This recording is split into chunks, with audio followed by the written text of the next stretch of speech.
Well, I really hate to open a show on a sour note, but unfortunately, last night it became as sour as it could get. We lost the great Kitten Natividad at age 73 years old last night. She was admitted to ICU. I believe, when I just read before, that she had cancer. Um, I'm just shocked and devastated here because I met her several times during the convention days, and she was a sweetheart of a lady, very cool, very crazy. Just nobody ever had a bad thing to say about her. She was a very close friend of Russ Meyer, and I believe she was one of his lovers, actually, and she did films for him, as well as being in the X-rated Titillation, and the comedy Double the Avenger, which you can see on YouTube, I believe, now. Also, we lost a couple days ago Louise Fletcher from One Flew Over the Cuckoo's Nest, the remake of Invaders from Mars, and a few other things. She was 88, I believe. But, God, it just sucks to say goodbye, that's all I can say.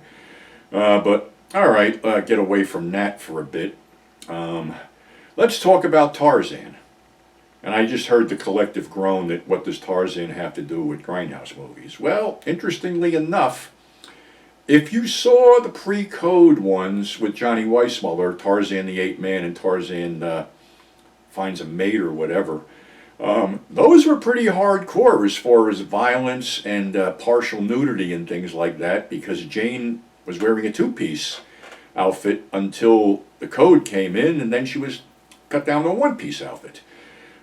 Some pretty horrific stuff going on in those old black and white things. Tarzan stabbing natives with a big knife, this gorilla monster and things like that, pygmies, cannibals, headhunters, whatever, all kinds of cool shit. But going back into the 50s, they decided to recast Tarzan and put Gordon Scott in the lead role. And he did a couple for MGM, and they were sort of mundane, but Paramount took it over, and the producers wanted a more adult-type Tarzan movie. So Paramount did two with Gordon Scott, Tarzan's Greatest Adventure. What was the date on that damn thing? I gotta see. Tarzan's Greatest Adventure was 1959, and Tarzan the Magnificent was 1960. Now, gotta figure I was 9 and 10 years old when these damn things first came out. So again, God bless the irresponsible bastards who booked for kiddie matinees, because I saw them years later on a double bill at a kiddie matinee. And these Tarzan films weren't meant for kids. Tarzan's Greatest Adventure was about these guys, this guy Slade, played by Sir Anthony Quayle, who had access to a diamond mine and needed explosives to get into it. So basically he was robbing settlements and he killed a few people. And now Tarzan's pissed off. Well, his gang consisted of a very young Sean Connery as O'Banion, Al Mullock as Dino, this throwaway blonde, and this German guy. And they're on Dino's broken down riverboat heading upstream.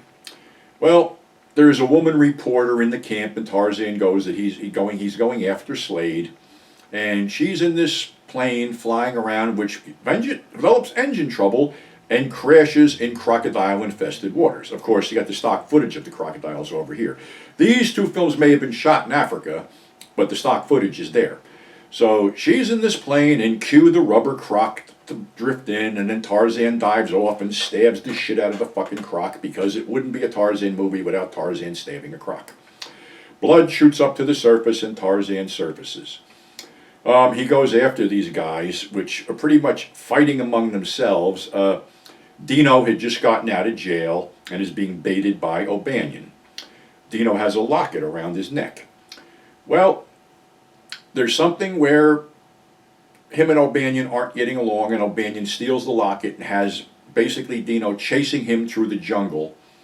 And Dino runs into a fucking leopard, which scratches his face, and he wanders into this pit of quicksand and sinks with his hand sticking over it. And O'Banion throws the locket over it after Slade explains that Dino just got out of jail for serving 15 years for killing his father. And the picture in the locket was his mother. So, of course, they go after Tarzan.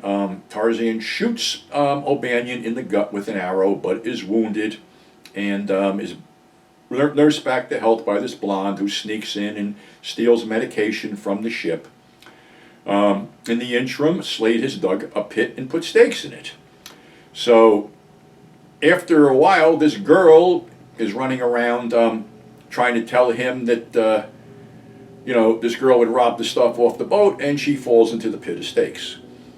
Now we're just left with Slade and the German guy, and it winds up that Slade basically just wants to kill Tarzan. He doesn't give a shit about the diamonds. He doesn't give a shit about anything. He just wants to kill Tarzan, and he makes this wire thing on a what the hell is it? I don't know. It's a garrote or something. You put on a pole, and it's got a wire, and it chokes your neck.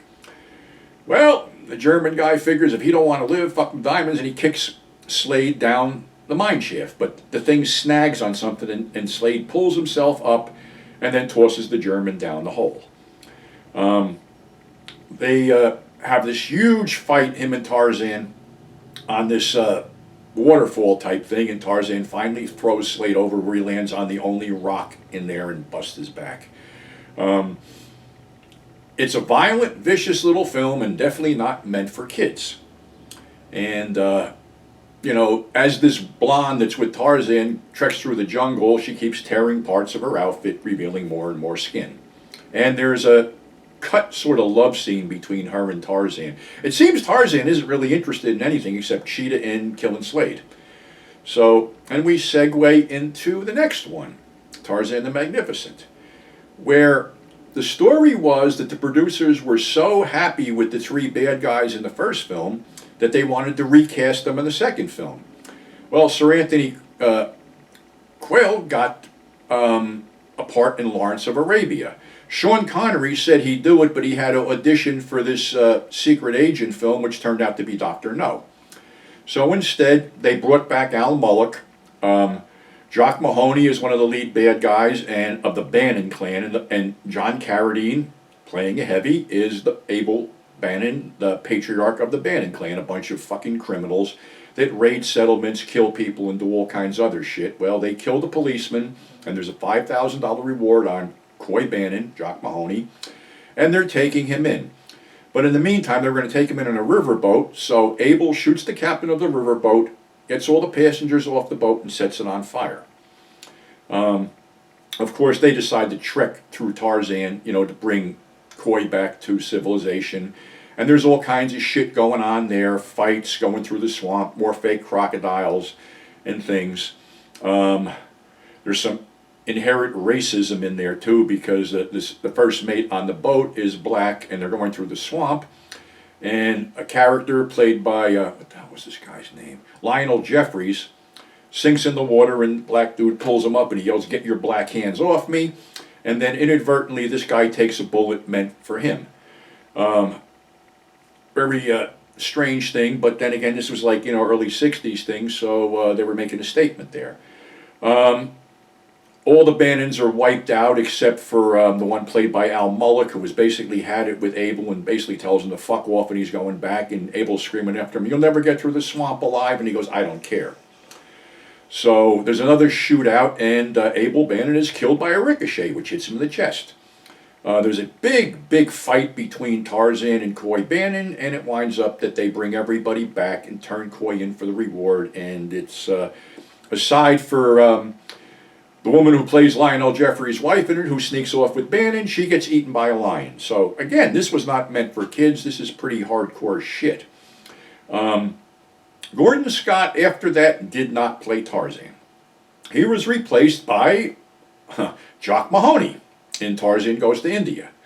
Being that Gordon Scott was a bodybuilder and good friends with Steve Reeves, he made the trip over to Italy, and his first film was Goliath and the Vampires, where he played Maciste. But here's the hook. Goliath and the Vampires was directed by Sergio Corbucci. And again, I saw this at a kiddie matinee, paired with Goliath and the Dragon. And Goliath and the Vampires was not meant for fucking kids. There's visible gore, people getting disemboweled, visible spurting blood and all kinds of other crazy shit. And I believe this was unfortunately released by Wild East, which is no longer in business. Scott did a lot of these sword and sandal movies, and like all those guys, after the sword and sandal craze was over, he segued into spaghetti westerns. He did The Tramplers, but that seems to have been the last thing he really did, because I can't verify this, but I remember reading somewhere that he got into a real fight with somebody on the set and got beat up, and that, for whatever reason, sent him into a downward spiral. It seems that he was basically, toward the end of his life, living with fans, sleeping on their couches, whatever, and doing collectible knife shows to support himself. He passed away, I forget, I believe in 2003, I think. Could be wrong. But another one who segued into that thing was Al Mullock, who basically found a home in spaghetti westerns. He was the guy that lost his arm in The Good, the Bad, and the Ugly. He was in the Hellbenders, Manja. And he was one of the guys that was sitting there on waiting for Charles Bronson to show up with the train in Once Upon a Time in the West. He was the guy sitting there cracking his knuckles. But on that film, he committed suicide. He dove out a hotel window. Story was that he was heavily into drugs and couldn't score and basically jumped out the window. Which is a shame, because he had one of those looks as a great character actor does, you know, completely menacing thing, and it, you know, showed out in the 2 Tarzan films too. So, yeah, Tarzan goes to Grindhouse. These two are worth digging up. They're on Warner Archives, and like I said, for the time period, they're pretty violent, and, you know, to see a young Sean Connery as a bad guy in a film was pretty cool too. So again, my condolences to the family and friends of Kitten Natividad and Louise Fletcher. Like I said, you know, met Kitten a few times at conventions. Sweetheart of a woman, and it's just very sad that she just passed away last night. So, hate to end it on a sad note and hate to open it on a sad note, but unfortunately that's life, and that's why I'm here, is to honor these people, because it isn't like they're going to get, you know, the mention at the end of Eyewitness News on Channel 7 or anything else. So, until next time, thanks for subscribing, thanks for tuning in. I also keep fucking forgetting to mention something. There is a documentary that's free on Tubi called 42nd Street Memories, The Rise and Fall of America's Most Notorious Block, and I'm in it, Frank Henenlotter's in it, Larry Cohen's in it, Tom Holland's in it, Debbie Rochon is in it, Skip Spector is in it. There's just a ton of people who basically their films showed there, and they hung out on the Deuce. What the hell's his name? Terry Levine from Aquarius Releasing, whose office was over the Selwyn, is in it. Really, really terrific documentary shot by my buddy Calum Waddell, and this was the last thing I got involved in before I left New York. It's also an extra on the Pieces Blu-ray, and I just keep forgetting to tell people to check this thing out. Not so much because I'm in it, just because it's a really fucking cool documentary. So until next time, stay safe, and we'll catch you on the flip side.